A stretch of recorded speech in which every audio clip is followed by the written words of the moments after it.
نحمده ونصلي على رسوله الكريم اما بعد فاعوذ بالله من الشيطان الرجيم بسم الله الرحمن الرحيم ربي اشرح لي صدري ويسر لي امري واحلل عقدة من لساني يفقهوا قولي اللهم فقهنا في الدين اللهم انا نسألك علما نافعا وعملا متقبلا ورزقا طيبا۔ الحمدللہ لا الہ الا اللہ کے بارے میں ہم جاننے کی کوشش کر رہے ہیں، کیونکہ ہمارے ایمان کا پہلا پلر، ہماری اساس، ہمارے ایمان کی جڑ یہی ہے، اور اسی پہ ہماری پورے اسلام، ایمان اور عقیدے کی عمارت کھڑی ہوتی ہے۔ اس لیے اس کو جاننا، ڈیپلی اس کو سمجھنا نہایت ضروری ہے۔ لا الہ الا اللہ کی چوتھی شرط جو ہے، اس کلمے کے ساتھ صدق اور وفا، یہاں تک کہ اس کلمے کے معاملے میں جھوٹ اور منافقت اس کا امکان بھی نہ رہے۔ یہ اقرار اس کلمے کی چوتھی شرط ہے۔ ایک ایسی سچائی اس کلمے کے ادا کرتے وقت قلب اور ذہن میں پائی جانا ضروری ہے جو اس کلمے کی بابت آدمی کے یہاں منافقت اور جھوٹ گوئی کا رویہ اپنائے جانے کی رائے روک دے۔ نفاق، نون فا قاف اس کا روٹ ہے نفاقہ، عربی زبان میں سرنگ لگانے کو کہتے ہیں۔ منافقت دراصل دل کا کھوٹ ہے۔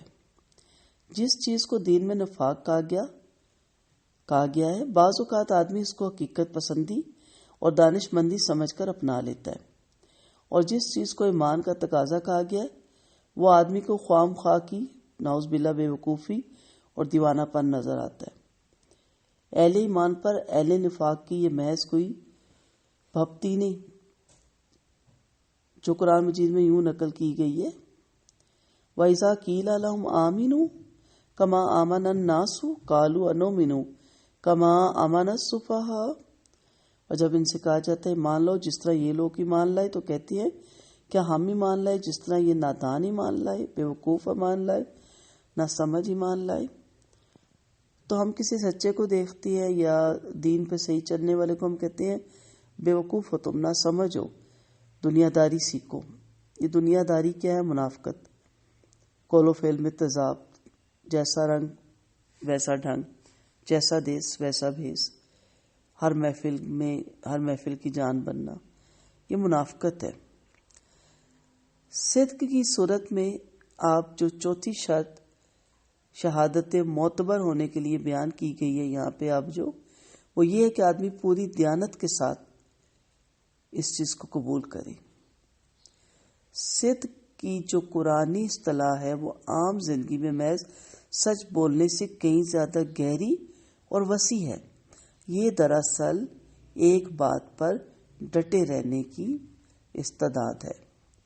صدق کی قرآنی اصطلاح کا مقصود یہ ہے کہ آدمی جو بات کر دے پھر اس سے بدل جانے کو خارج از امکان کر دے، یعنی آپ اس سے بدلنا نہیں۔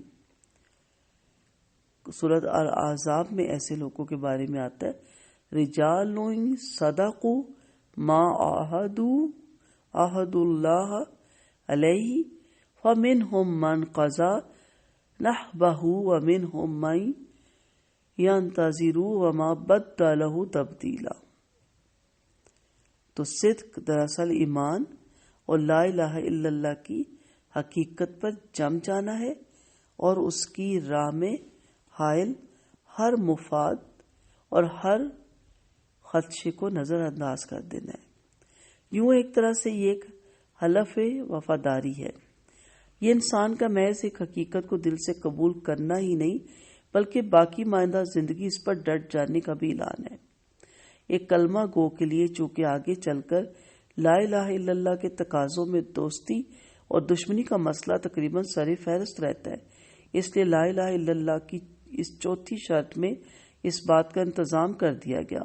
سو اگر یہ شرط سمجھ کر پوری کر لی جائے تو آگے چل کر لا الہ الا اللہ کا ایک اہم ترین تقاضا پورا کیا جانا ممکن ہوتا ہے۔ اللہ تعالیٰ قرآن مجید میں فرماتے ہیں، سورۃ العنکبوت میں الف لام میم، کیا لوگوں نے یہ سمجھ رکھا ہے بس اتنا کہنے پر چھوڑ دیے جائیں گے کہ ہم ایمان لائے اور ان کو آزمایا نہ جائے گا، جبکہ ہم سب لوگوں کی آزمائش کر چکے جو ان سے پہلے گزر چکے۔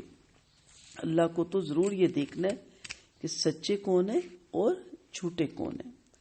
اور مزید ارشاد فرمایا اللہ تعالیٰ نے سورۃ بقرہ آیت نمبر 8 سے 10 تک، یخادعون اللہ والذین آمنوا وما یخدعون الا انفسهم وما یشعرون فی قلوبہم مرض فزادہم اللہ مرضا ولہم عذاب علیم بما کانوا یکذبون۔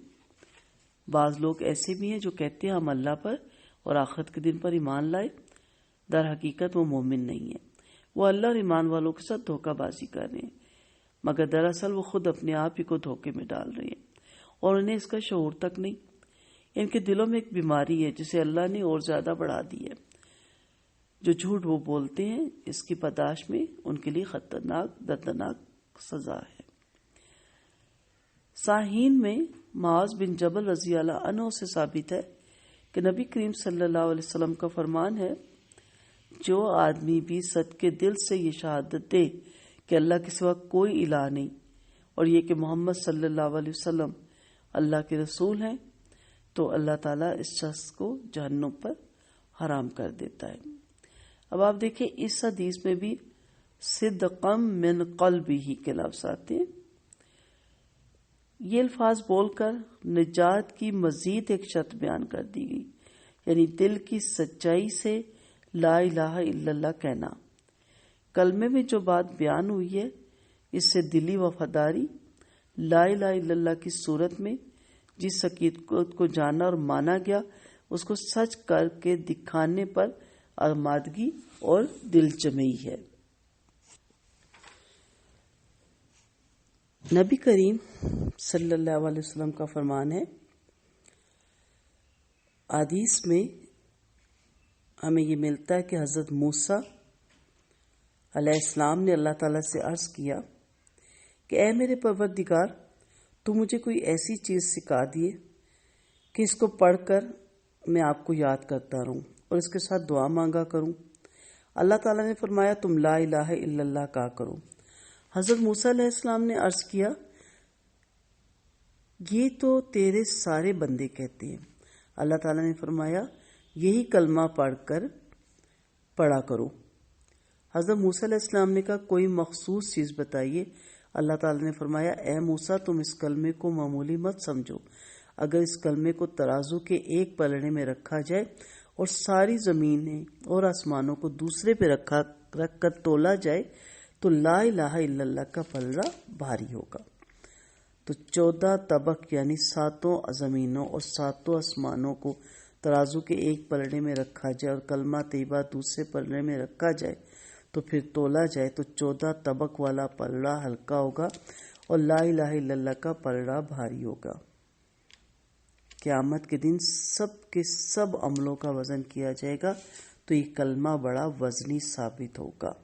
تو آپ سوچیں کہ ہم نے ابھی اس کی جو شرطیں پڑھی ہیں اسی سے آپ کو اندازہ ہو جائے گا کہ کیا ہمارے اعمال کا پلڑا لا الہ الا اللہ کی وجہ سے بھاری ہوگا، کیونکہ یہی آغاز ہے، یہی جنت کی کنجی ہے۔